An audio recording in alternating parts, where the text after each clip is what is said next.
Hello, good morning, praise Lord. இன்றைக்கும் உங்களை பார்க்க ரொம்ப சந்தோஷம். கர்த்தர் பெரியவராய் நம்முடைய வாழ்க்கையில் இருக்கிறார். ஒவ்வொரு நாளும் நம்முடைய வாழ்க்கையின் தரத்தை உயர்த்தி கொண்டே இருக்கிறார். இன்றைக்கும் அவருடைய தரத்திற்கு ஈக்குவலாக நம்முடைய வாழ்க்கையும் உயர்த்துவது தான் அவருடைய சித்தமாக இருக்கிறது. அவருடைய சித்தத்தின்படி, வார்த்தையின்படி இன்றைக்கு நம்மை நடத்தி செல்வார்.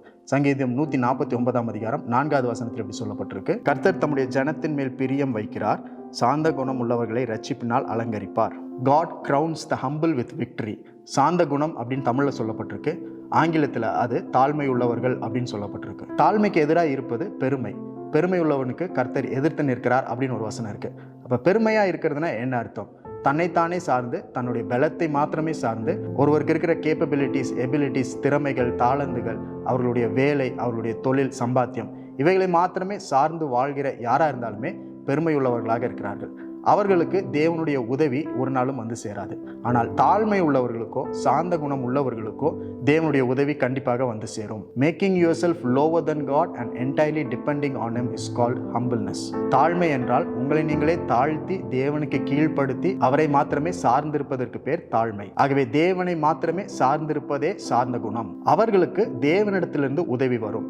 அவர்களை வெற்றியினால் முடிசூட்டுகிறார். He crowns them with victory அப்படின்னு இங்கிலீஷில் சொல்லப்பட்டிருக்கு. அப்போ இன்றைக்கு நீங்கள் சாந்த குணம் உள்ளவர்களாக, தாழ்மை உள்ளவர்களாக, உங்களை நம்பி இல்லாமல் தேவனை மாத்திரமே நம்பி இருக்கும் பொழுது அவருடைய உதவி, அவருடைய பலன், அவருடைய வெற்றி உங்கள் வாழ்க்கையை தேடி வரும். இப்போது இருக்க காலகட்டத்தில் இண்டிபெண்ட்டாக இருக்க பழகிக்கணும்னு சொல்லி நிறைய பேர் சொல்லி கொடுத்துட்டு இருக்காங்க.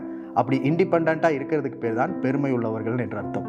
அப்படி இண்டிபெண்ட் ஆட்டிடியூட், மனப்பான்மையை நாம் முறியடிக்க வேண்டும். தேவன் நமக்குள்ள இருக்கிற அந்த இண்டிபெண்ட் ஆட்டிடியூட், தனித்து வாழ வேண்டும், யாரையும் சாராமல் வாழ வேண்டும் அப்படின்ற அந்த மனப்பான்மையை தேவன் முறியடிக்க வேண்டும் என்று நாம் விட்டு கொடுக்கும் பொழுது தேவனிடத்திலிருந்து உதவி வரும், அவரிடத்திலிருந்து வல்லமை வரும், நம்மை வெற்றியினால் அவர் முடிசூட்டுவார்.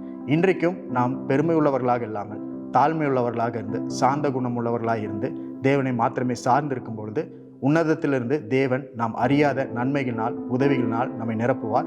இன்றைக்கும் அப்படிப்பட்ட தேவனுடைய நன்மை நிறைந்த நாளாக இருக்குது. அதற்காக ஆண்டவருக்கு நன்றி செலுத்துங்க.